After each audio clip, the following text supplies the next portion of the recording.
Le double champion suisse, Julien Bonvin, première expérience mondiale, c'était comment? Alors j'étais comme un enfant dans le grand bain, c'était incroyable. J'ai appris beaucoup de choses, même si le chrono est pas bon.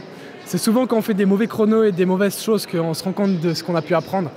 Donc voilà, il n'y a pas de déception. C'était incroyable et un honneur de pouvoir courir contre ces gens que je regardais à la télé l'année passée. Et puis bah voilà, j'ai pris des risques. Ces risques, ils n'ont pas payé cette fois-ci. J'ai testé un nouveau schéma de course ici pour préparer Munich. Malheureusement, les conditions météo m'ont pas trop aidé là-dessus avec beaucoup de vent de face dès le début, ce qui m'a fait perdre beaucoup d'énergie. Et puis voilà, cette fin de course qui est pas très bonne, mais voilà, content de ce que j'ai pu apprendre. Et puis on verra ce que ça donnera pour Munich. Un départ extrêmement rapide, 11-6 et après 11-4 sur le premier 100, deuxième 100. Oui, quand on fait ce schéma de course et qu'on se retrouve à côté du recordman du monde, champion olympique, champion du monde, on est presque obligé. Alors oui, je suis parti très vite. Après, je suis très rapide pour dire que j'avais énormément de vent de face au début. Et d'entendre ces chronas, je me rends compte que c'est normal un peu que j'étais mort à la fin. Mais voilà, il a fallu prendre des risques, il a fallu courir avec, essayer de faire le show, voir si ça tient.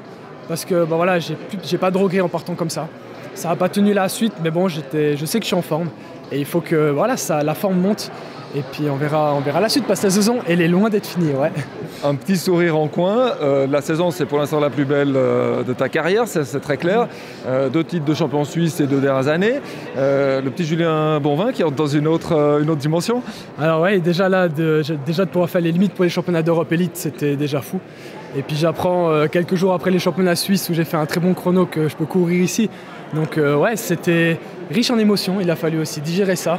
Surtout on a été très rapidement au pré-camp et tout ce qui se passe avec.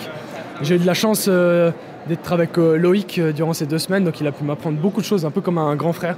Loïc Gache, le vice-champion du monde en salle. Quand même, donc c'est vraiment un luxe de pouvoir partager avec lui son expérience. Et puis je suis tout jeune, j'ai encore une mentalité un peu fougueuse peut-être, mais j'ai appris beaucoup de choses durant ce championnat. Et je pense que pour la suite de ma carrière, ça va beaucoup m'apporter. C'est un point d'ancrage, même si le chrono n'est pas très bon. Mais je suis très fier et très heureux d'avoir pu courir ici et de représenter la Suisse et surtout le Valais et puis mon club CR qui se sont tous réunis aujourd'hui pour ma carrière. J'allais le dire. Le CACR qui a suivi Julien Bonvin. Écoute, magnifique, il fallait 50,09, ça on s'en fiche, ça sera pour la prochaine fois. C'est un apprentissage, t'es jeune, on se réjouit de Munich.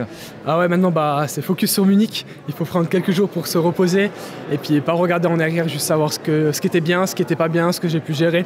Mais ça, je le ferai au téléphone avec mon coach et puis ma famille. Donc je veux remercier tout le monde qui m'a soutenu durant ce championnat parce que c'était quand même riche en émotions. Puis toute cette expérience, vraiment merci à tout le monde. Ouais. Merci à toi et bravo. Merci beaucoup, merci. Ciao, ciao.